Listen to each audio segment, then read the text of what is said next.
business. It's the Warren Buffett thing, the trips, the recipes, the friendships, the recognition, and the money. You could so put together something like that. You don't even have to be a scrapbooker. Even if you don't earn a trip, you could say Pampered offers a free trip every year. Put palm tree and put Europe and whatever. Disney. 5 things again, Warren Buffett. Friendships. So bring your camera to the meeting. Take pictures of people. Go to your shows and take pictures of people. A recipe product page. I have like a fun recipe page in there. Recognition, trips, money, income. Your first commission check and maybe one of your really good ones and maybe borrow one from a director, like one that's higher. Right? We'll borrow yours. You borrow mine? I don't even have a recent one in there. I stopped after a couple years ago. Yeah. Any particular reason why I have them in that order? No. Okay. No. Nope. Okay. So if you don't have a recruiting album, this is what I want you to have. The back of this. Okay? Because here are all your benefits right here. I just need something. Now it's going to go away. Okay. So, yeah, like when people, you could say, here are all the benefits of the business. Someone pick a square, I'll give you a prize for picking a square, and we'll talk about it. It could be that easy. Definitely get this booking. Oh my God, if you don't own this, it's $15 or free with your PC dollars. This is a must-have at your show. You can use both sides. She's getting more congested. Okay, so after you go through talking at checkout about the business opportunity, you then are going to go. Remember, we're not going to say, do you want to have a show? Why are we not going to say that? Because we're going to say no. Right. And then what do you do? You are having a show. What theme excited you? What theme would your friends like? What theme could you see yourself hosting? That's why I talk about the themes. That's why I quickly got off the focaccia bread, because I said, the minute I offer themes, I'm a gold mine for bookings. Oh my God. I have 4 bookings every show. Someone's doing Hawaiian, someone's doing Greek, someone's doing brunch, someone's doing chocolate. It's like, I'll have the chocolate if you do 30-minute meal. It's like they're fighting over it. I'll have the apple baking theme. Right? How many products do we have to show? Did I even talk about 1/16 of that catalog? Absolutely not. You can't do it all in one show. When you do a different theme, all new stuff you're talking about, right? Totally different show. So, what theme did you think your friends would like? Oh my God, that chocolate, that was awesome. Oh my God, could you imagine? I'm coming over, I'm gonna do chocolate martinis. Oh, I rimmed the glass with our caramel sprinkles, absolutely delicious with chocolate syrup. We have the adorable polka dot martini glasses, if you're into it. I'll make the hot molten lava cake, or maybe fondue, or we could do just any chocolatey dessert. I have so many. So I don't know. When do we? You know what? I think the Rocky Road cookies, that new brownie thing. Oh my God! Did anyone make that tonight? I didn't bring it. No, I made it. You made it tonight and you didn't bring it. No, I didn't make it tonight. That's not nice. I think I screwed it up. Now I gotta go home and make that. I made the brownie cups. They're chocolate. All right, I'm definitely gonna save one of those for s'mores cups. But so I'm like, oh, okay, so chocolate night. All right, so we gotta host Thursday, Friday, or Saturday night then, because that's the best chocolate night. Let me look at my book. She hasn't even told me she wants to host yet. I'm planning the party. I am planning the party. I'm like, oh my gosh, I have the cutest invitation. It's like a chocoholic invitation. We're gonna mail it out to everybody. It's gonna be so much fun. You know what? I have this Friday night open. I could squeeze you in maybe here. I don't know. What do you think? Should we? And so you're planning the party with them. And so they have to now tell you no. And you're like, I thought we just planned this. So, I'm already coming over. So that's how I go in with the booking. I ask them what theme. Because to us, okay, we know it is not about the theme. It is not about the recipe at all. But to them, it's everything. Right? Mm-hmm. It's everything to them. But we know we just use it as a vehicle to get in and sell and recruit and book shows. It's all about future business for us, right? Let's say they're no. Say no problem. Say, would you like to take the catalog home today? Because I have a flyer explaining how you can do a book party. I'm sure you see people this week at work or friends and family. If you want to show the book around and get free products, it's an easy way. Here's information. I can give you that flyer to send out to on how they could do a catalog show. I never let anyone walk away with a catalog without that form, because then it's going to the garbage. And I get a lot of catalog shows randomly. I don't follow up with it really, but they come to me. I would follow up. If I didn't have the crazy business I have, I would be on the phone all day following up, but yeah. Can you give us that form you Yes, I will give you everything. I'll even give you my host packet too. My host packet is a host letter, then all the theme choices with what recipes I offer within the theme. Wow, thank you. And I also have in there the questions you may have about the Pampered Chef, as well as 50 guests in 5 minutes flyer.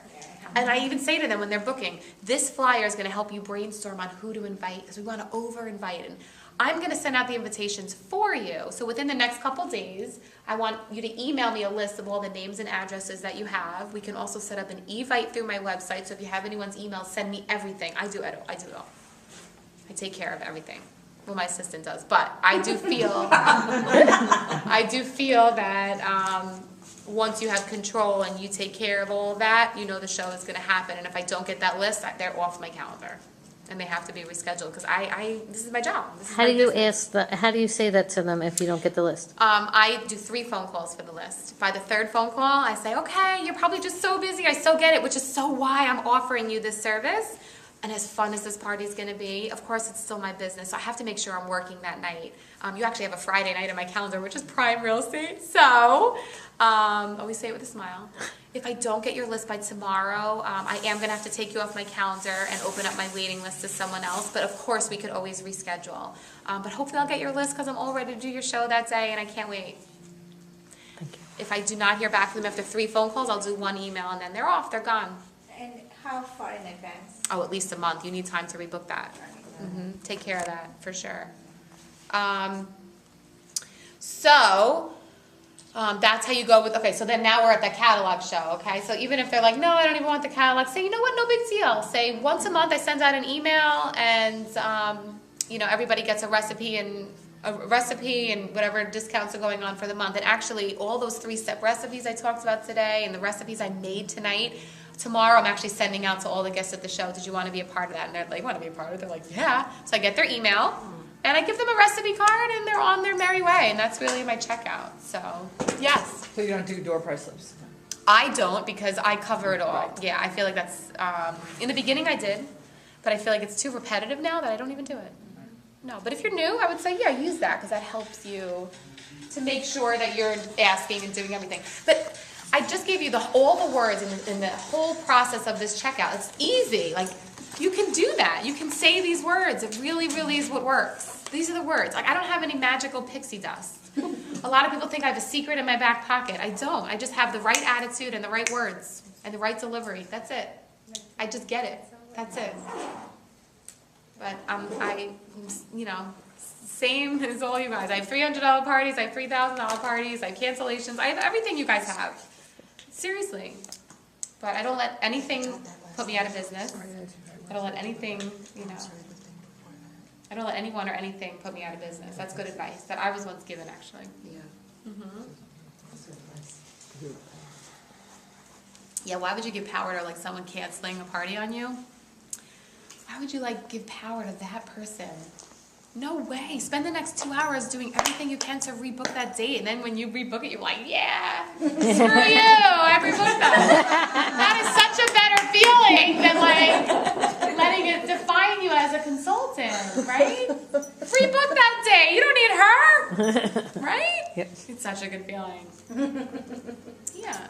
Do people tell you, yeah, I want to do a party, but just not right now. I'm just too busy. I'll call you. I'll let you know. Absolutely, and I do say to them, listen, if you're thinking to do a party within the next 6 months, a way you can guarantee a phone call from me, because I'm that booked up and that busy, just pencil in a very penciled in tentative date with me so that you're in my calendar. People who are in my calendar, I will be in touch with. If they still say no, I'm like, great, make sure you get on my monthly email thing, I do customer care calls.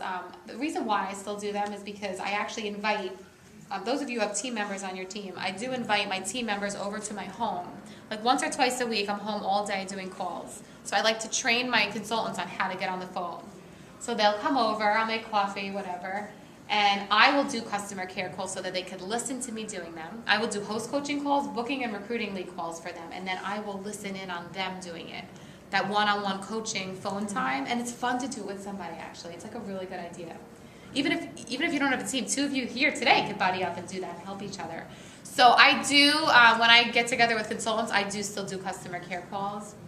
If you're not booked up like crazy, I would definitely say you want to be doing those type of calls for everyone. So if someone tells you, I want to do a show in January, and they're not willing to put it in your calendar yet, write it in your calendar in November to call them, because you're going to be booking January and November, you know, so you could definitely. And you know what I do? I don't even take my laptop to my shows. I'm so old school. Like, I still use the 3-ply. I don't even use 2-ply. I use the 3-ply. Whatever does not, you know, it's like, why break something that's working so great? I don't care. I like to give my host a copy of the receipt. I like to give them the receipt. I like to take home the top copy. That's just the way I do it. And that's like my door prize slip, that big white paper, because they have the same questions. And then there's that big white box on the bottom right. I write myself notes, so you could be like, wants to host in January. So when you go home, you put that in your calendar. Like, that's my system. My system works. I'm not changing it. I don't care. Yes. How do you deal with a recruit? I have my niece who is currently unemployed. Okay. She's 26. Okay. And she's in drama. So I did a show at my sister's house, which I think you probably did a show like 2 weeks before that, because everybody went to that show in Smithtown. Oh, are you from Lamont? My sister is in Montport. What was the name of the host in Smithtown? I don't remember. And what was it? Sherry was one. Sherry, I forget her last name.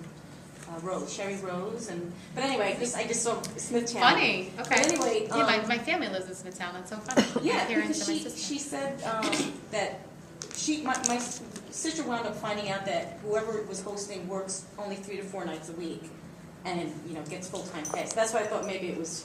Maybe, I don't know. But anyway, my niece was asking me questions about the business, like after I did her show. So Give her the information, I was like, oh my God. and you follow up. Give me your email. I was going to send her your videos and all this other kind of stuff.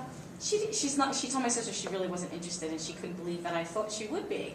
But I She'd be think perfect. she is perfect. Yeah, I wanted her to come tonight. Yeah, because I actually was an acting major in college. That's right. Yeah. I'm like, you gotta do this. Well, okay. With somebody like that you just know would be so great. I mean, you can't force anybody to join, but Right. you can always just show her that these benefits are so great. Yes. Bring her to a show with you, bring her to a meeting. And I would just say, come tag along with me to a show. Like, do a show for her. That's probably the So best. I asked. I said, Yeah. she's got friends getting married. And all She'd this be other kind of perfect, but if stuff. she's, you can't force anybody. Right. So if not, don't get hung up on it. She'll Okay. eventually come around, or she won't. There'll be somebody else if not. Okay. Now, if her resistance is again that I can't cook and all that other kind of stuff, like. Say perfect. We want people who don't cook. You look like a human being. This is all about discovering the chef in you. This Right. is all about that anybody can use our products or recipes.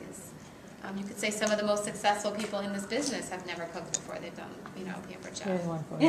Yeah, I was 20. I never opened an oven. I told her. When I went to my first show, literally, Jill Lerner did the show, and I was so excited about joining. My mom was like, "You're not doing this," and I'm like, "No, I really want to do this." She's like, "You're not doing this. You don't even know how to cook. You can't get around in your car anywhere. I don't need another business. I don't need another job." I was just thinking she was gonna have to take this on. Right. And I cried hysterically at the show. It was like a nightmare. I had pigtails. I was such a brat. I cried. And Jill's like, and I didn't have the $100 at the time to join. And Jill's like, just let her try it. Just pay for her kit. Let her try it. I'll help her. It's like, Yeah. I feel like if I did it, what is the deal with these people? Yes. I can't handle these excuses. I know. Have you ever recruited someone who wasn't passionate about the Pampered Chef? I've recruited everyone under the sun. Okay. 300 people I've recruited, and it's every age.